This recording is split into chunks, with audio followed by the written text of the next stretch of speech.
बंगलुरु हादसा हुआ, स्टैम्पीड, जिसमें 11 लोगों की मौत हुई थी और फिर उसके बाद आरसीबी का जश्न मातम में बदल गया था। और उसके बाद सवाल यही खड़े हो रहे हैं कि आखिर इन 11 मौतों का जिम्मेदार कौन है, सरकार, पुलिस या फिर कर्नाटक क्रिकेट संघ के साथ साथ आरसीबी का मैनेजमेंट। आखिर कौन है 11 मौतों का असली गुनहगार? और एक एक करके समझिए पूरे तथ्य।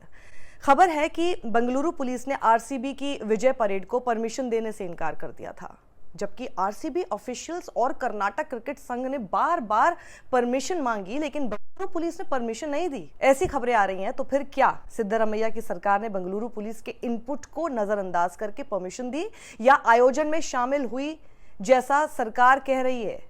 लेकिन अब कर्नाटक की सरकार ने बंगलुरु पुलिस के ऑफिशियल्स को सस्पेंड कर दिया है। लेकिन क्या डीके शिव कुमार या सिद्धरामैया की जिम्मेदारी नहीं बनती? क्या सरकार से जुड़े किसी जिम्मेदार नेता का इस्तीफा नहीं बनता इस पूरे बंगलुरु हादसे पर?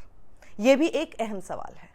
अब पूरी टाइमलाइन समझने की कोशिश करते हैं। क्रोनोलॉजी: इंडियन प्रीमियर लीग यानी आईपीएल टूर्नामेंट में 18 सालों के बाद रॉयल चैलेंजर्स बेंगलुरु यानी आरसीबी की जीत की खुशी भारत की आईटी राजधानी में इतनी थी कि यह पागलपन की हद तक पहुंच गई। मंगलवार और बुधवार की दरमियानी रात इस जीत का जश्न पटाखे फोड़कर मनाया गया।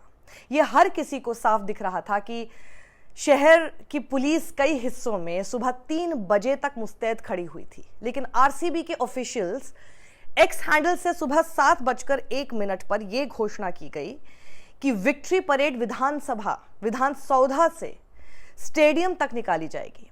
यह भी घोषणा की गई कि आरसीबी के पोर्टल से फ्री पास डाउनलोड किए जा सकते हैं।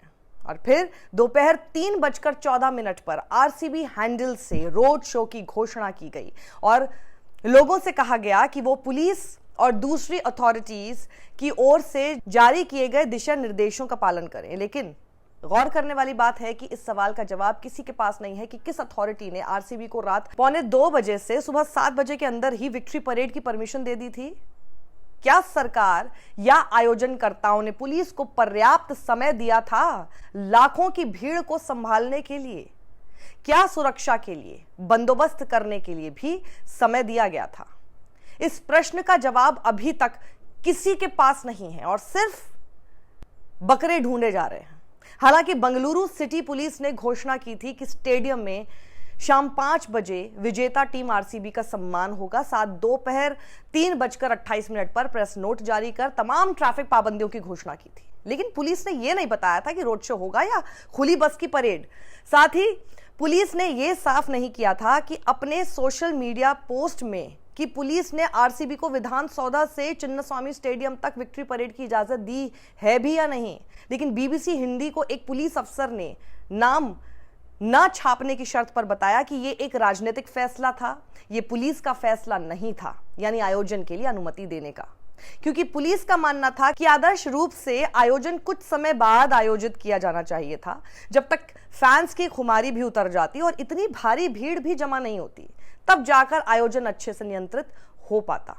यह पुलिस के अफसर का वर्जन था जो बीबीसी ने पब्लिश किया है अनोनिमस के नाम से, और नाम नहीं बताया। लेकिन कर्नाटक के गृह मंत्री परमेश्वरा ने पत्रकारों को बताया कि पूरा का पूरा कार्यक्रम केएससी और आरसीबी ने आयोजित किया था। सरकार ने केवल इस आयोजन में भाग लिया। लेकिन जब सरकार केवल भाग ले रही थी तो कर्नाटक के उप मुख्यमंत्री डीके शिव कुमार को एयरपोर्ट पहुंचकर टीम की अगवानी करने की क्या जरूरत थी? जब सरकार केवल इस कार्यक्रम में हिस्सा ही ले रही थी तो इतने दिखावे की क्या जरूरत थी? सवाल अब भी घूम फिर कर वही है कि जब बंगलुरु पुलिस चाहती थी कि आयोजन आनन फानन में ना हो, सुरक्षा का पर्याप्त समय मिले, तो किस अदृश्य शक्ति ने आखिर इस पूरे आयोजन की परमिशन दी? और फिर कार्रवाई भी पुलिस अफसरों पर हुई, जबकि पुलिस आयोजन की परमिशन ही नहीं देना चाहती थी। खैर, सवाल बहुत हैं, जवाब किसी के पास नहीं है। अब इस पूरे मामले पर एक अपडेट यह है कि मुख्यमंत्री सिद्धरामैया ने बंगलुरु पुलिस कमिश्नर को सस्पेंड कर दिया है और मुख्यमंत्री ने यह भी आदेश दिया है कि जिम्मेदार क्रिकेट ऑफिशियल्स भी बख्शे नहीं जाएंगे। जिम्मेदार लोग जेल के अंदर होंगे। लेकिन आपने इस पूरे बंगलुरु हादसे पर एक चीज नोटिस की? मीडिया ने सवाल सीधे सरकार से पूछे, और पूछने भी चाहिए। और इसीलिए तो सिद्धरामैया सरकार ने त्वरित कार्रवाई करते हुए पुलिस कमिश्नर को सस्पेंड किया, जिम्मेदार लोगों को गिरफ्तार किया। लेकिन क्या ये सब महाकुंभ में जो भगदड़ मची उसमें देखने को मिला था आपको? याद कीजिए, क्या किसी को सस्पेंड किया गया था? यदि किया गया हो तो किसको? क्या किसी जिम्मेदार व्यक्ति को जेल भेजा गया था? क्या मीडिया ने अपना धर्म निभाते हुए सीधे योगी से सवाल पूछे थे?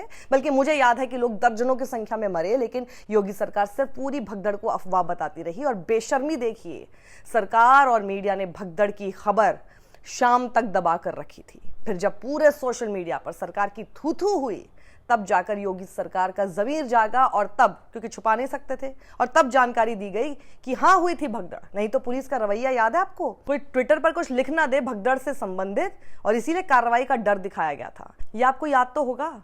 और अब अंत में मैं हर सरकार के मुखिया और सभी मीडिया हाउसेस से एक ही बात कहूंगी, जब तक आप भगदड़ या किसी घटना को सत्ता या विपक्ष के चश्मे से देखोगे, तब तक दुर्भाग्यवश ऐसी अप्रिय घटनाओं को हम नहीं रोक सकते।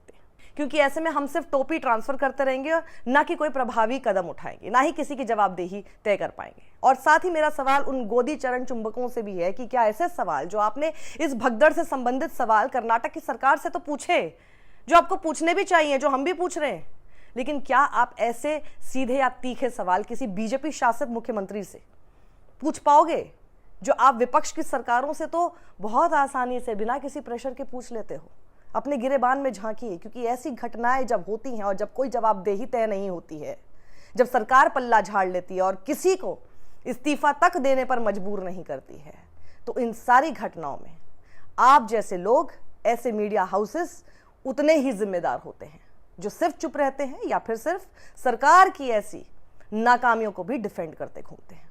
ये जो कल परसों दुर्घटना घटी थी बेंगलोर में, आरसीबी मैच विन होने के बाद जो भी घटना घटी है, विधानसभा के जो प्रोग्राम में उसके सामने हुआ था और एक चन्नास्वामी क्रीड़ांगन में, सरकार को समझ लेना चाहिए एक ही फंक्शन दो जगह पर रखने का, और आधा घंटे 1.5 घंटे के अंदर उधर एक इधर एक करने की वजह से टोटल जो सिक्योरिटी मेजरमेंट्स है वो पूरा फेलियर हो चुका है।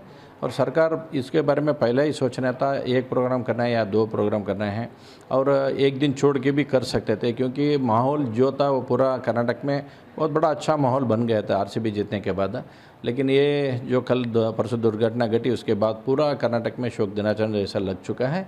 इसका पूरा जिम्मेदारी कर्नाटक सरकार लेना चाहिए, क्योंकि अभी ये लोग होने के बाद बेंगलोर कमिश्नर और 3-4 पुलिस ऑफिसर्स को सस्पेंड करने के काम किया और इंक्वायरी करते करके बताया है। लेकिन ये जो हमारा पास जो कहावत है, छोटे बर्ड के ऊपर जो निशान लगाने के जैसा काम इन्होंने किया है, ये पूरा गलत है। सरकार इसका जिम्मेदारी ले लेना चाहिए। अभी ये लोग बता रहे हैं आरसीबी के ऊपर एफआईआर बनाओ, केसी के ऊपर एफआईआर बनाओ, लेकिन इसका मेन फेलियर जो है गवर्नमेंट है। गवर्नमेंट के ऊपर एफआईआर बनाने वाला कौन होता है?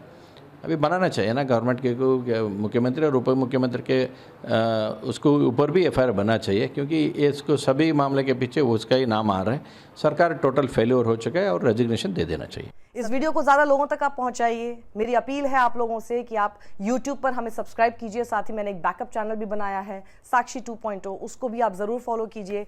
कल को कभी भी कोई आपदा हमारे ऊपर गिर जाते तो कम से कम हमारे पास एक और चैनल होगा आप तक अपनी आवाज़ पहुंचाने के लिए। रेज़र पे का एक लिंक मैंने जनरेट किया हुआ है, इसलिए बता रही हूँ क्योंकि वो लिंक जब मेरे फेसबुक पेज से और साथ ही मेरे चैनल पर उसमें कमेंट्स में जब मैं उसको पिन करूंगी, उसी लिंक पर आप अपना कोई भी कंट्रीब्यूशन दे सकते हैं, ताकि अन्य कुछ लोग ना यहाँ पर खड़े हो जाएं और फर्जी अकाउंट्स, फर्जी लिंक मेरे नाम से बनाना शुरू कर दें। तो इसीलिए जो मेरे वेरीफाइड अकाउंट से आप लोगों के सामने आएगा, उसी पर आप इस तरह का योगदान दे सकते हैं। तो नहीं कर सकते तो भी कोई बात नहीं।